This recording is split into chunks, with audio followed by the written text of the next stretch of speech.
سیامن تاجو لیکولینر ناوند اوروپیا لیکولینین کردیش آلمانش برلین لگل منه که سیامن خیر هاتی من لیکولینات و اکتا آماده کریه تماشا کر لی رقم هند بیشن گله کی بلنده که سیامن یعنی لعمود جسدی هفته و هفت زاروک ناچنه دبستانه لقامش لو نزدیکی جسدی چل لدربیسی هر وها سدی پنجی اف تشد بيجي يعني قالك ما ترسي دار برقم يعني اجمارا كمازن جزارو كان جد بستانا دورن وسايكا كيد البخين قوتت كلاني قامش لورا دتشي تدبيني زاروك قالك هنا نبص الكولانا الجهيكار ريستورانت وقالك جهيدي زارو كاردكن راستي من جرابيشي صالة چويز چوما كرسانا سوري ومديت قالك زاروك الكولانا هنا الجهيكار هنا كاردكن من قبلكي عطلية ومدرسة نينا من برسي عطلية قوت إنها عطلانينا مدرسة وبس هجمارك مظم زارو كاناتش ندي بستانا لو ما متخصت لكلوني بكم جبوي أسفهم بكم براستي أف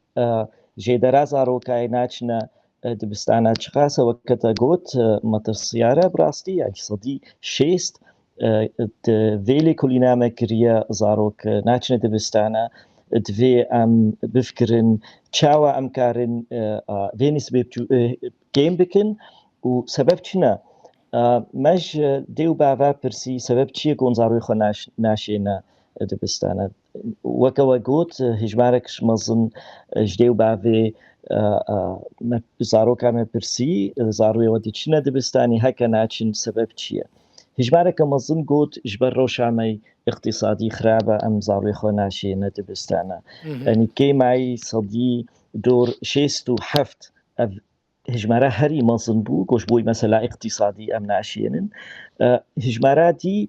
اوجي هجمارة كجلكي مظن بو صدي شيستو حفت جديو بعد قوتن كارجمرة جرينجا ام زانين واختاروش اقتصادي يا عائلة خرابة زاروكي خو دشينا كار قوتن لو ما جيش مرة كار جرينج تراش مدرسة باشا سبب اسيا كرمك باش سبب اسيا قوتن مدرسة كيمن مدرسة قالكي دورن ام نكار زاروي خو بشينا مدرسة وكام زانين قالك كنت هنا مدرسة دصالي تالي دهاتنا قرتن قالك كنت عمودي جي سببك جيك وقالك مدرسة هاتنا قرتن إداري مدرسة قرتن بري قالك يعني كيما يهردقون دا دبستانك هاو إيرو قالك جها حفت هشت كنت دبستانين إداري زيدا قهنا دا خيات كي في مسألة أساسية وسببات حالية قريك قوتن بيش روجا زاروي منينا هجمارك بجوجك بو براسي ما تقول بلكي أف هجمار بيهتر بي تقوتن ديو باف معلمنا باشن و بهوريا مدى زاروي مهرنم دبستاني جي مستقبلي وعني نجبر أف منهجي إداري نايت تعريف يعني اعتراف نايت كاك شامان خواندن لروج أواي كرساني نمجبورية؟ أفشي بالكيشة بلي مجبورية؟ شو مجبوري دبا ومالبات زاروكي خونشينا دبستاني؟ وصايا بس تتزاني دوختي نظامي ده دوختي بحثياده يكون بات زاروي خونه دشيان دبستاني انزارك جالي حكومتي جوارد هات دوفرا هكا بردوام نشيان بانا شرطه شو دفيدري مش مالبات برسي زاروي وناچنا دبستاني اداري يعني لو نبرسي نبرسن شما زاروكي وناچنا دبستاني قوتن روكي اداريش خو نبرسي جي شما زاروي ناين دبستانا وجواره مخيات كي نقلكي جرينجا وافقلكي بالكيش بو باستي باشا يعني زاروك بو 6 سالي دي مجبوره هر دبستاني حمو دنيا وهاي لاوروبا وهاي الفيدري الكردستاني برانيا زاروك ان كوج خواندني محرومن كاتشن يان كورن بهتري واكورن يش دبستاني محرومن وكام زانين كورنجي يه هجمارة هري مظن يه كاردكن اللي كليني ما برسيجي هجمارة